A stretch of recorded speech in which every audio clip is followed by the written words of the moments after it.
Welcome back to my channel, everyone. Today I wanted to show you something a little bit special that I found at a pawn shop locally. It's something I've been kind of wanting to get my hands on for a little bit, and I've not been disappointed. But first off, just want to say thank you for everyone that's coming back that's been a part of my videos and taking a look at them. Anyone that's new, I hope you enjoy what you see. But let's get straight to it. What I found at the pawn shop was a Walther PPKs in 380. This was something I could not resist. I've wanted one of these forever. But let's go ahead and show you that it is empty. There's no rounds in there, as you can see.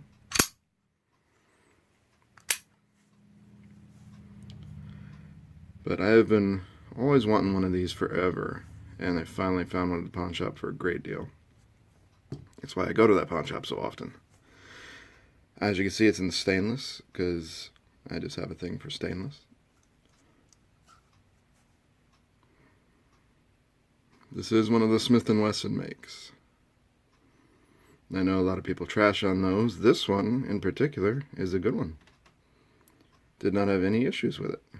A little bit of rusting on the screw. But, let me show you how you disassemble these, because they're a little bit different than today's firearms. But if you know Walthers or any of the clones or something like that, you might know how this works. What you do is pull this guy down here. That comes out. This, you're going to pull back and up. And I have a problem with this because this spring is still really tight. See how that just came right up? It comes off the back of these grooves here.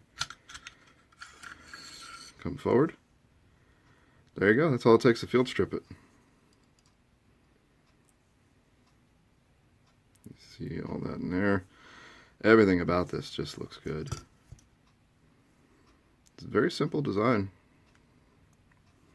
Then you have the firing spring, and everything in there. Safety. Let's put it back together. Let's see if I can do this easily. You just put that on there, make sure it's lined up on the inside, pull it back, drop it down, move it forward, and push that up there. Does as a safety, that is a hammer drop, decocker, whatever you want to call those. It does have a very heavy trigger. As you can see, my hands shake a little bit, but single action, a little bit of sponginess till you get to that drop, and it's right there. And then for the reset on double action, way out there. But if you want to do the reset on single action, there we go, right there. Nice reset. Decent trigger, especially on single action. You really can't go wrong with it. You see everything there. But these are one of the Smith & Wesson contract makes, or this one is. This one I did not have issues with. A lot of people, I guess, they weren't very lucky with them. I got lucky with this one. Now I'll go over some specs on it, in case you're curious about that. I try to add that in any videos. I'm pulling this off a website. The overall height on this thing, from top to bottom, or bottom and top, is 4.1 inches. Or I'm sorry, 3.9 inches. The weight is 1.8 ounces. So it's actually a little heavy for a gun. Now the magazine in it holds 7 rounds. It makes that very clear right there. Look at that shine and sparkle.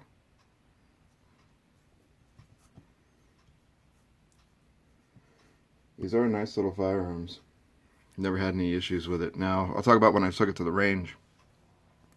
When I brought it to the range, I put a couple boxes of PNC bronze through it. 380 auto, 90 grains full metal jackets. Those cycled flawlessly. I didn't have a single issue with this firearm. I'll put in some video, if I didn't already, of me shooting it. It just cycles like a champ. You really can't complain with these. They're comfortable to shoot.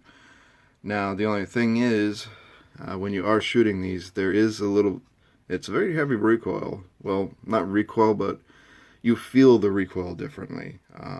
It goes straight into the webbing of your hand right here. So when you're shooting it, and after you've put a few magazines through it, you'll start to feel it right in here.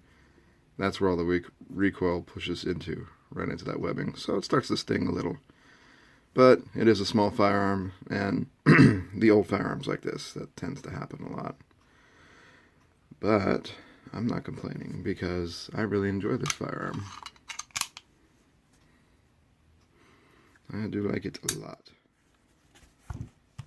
Always wanted to get my hands on one of these. And it goes well with my other stainless.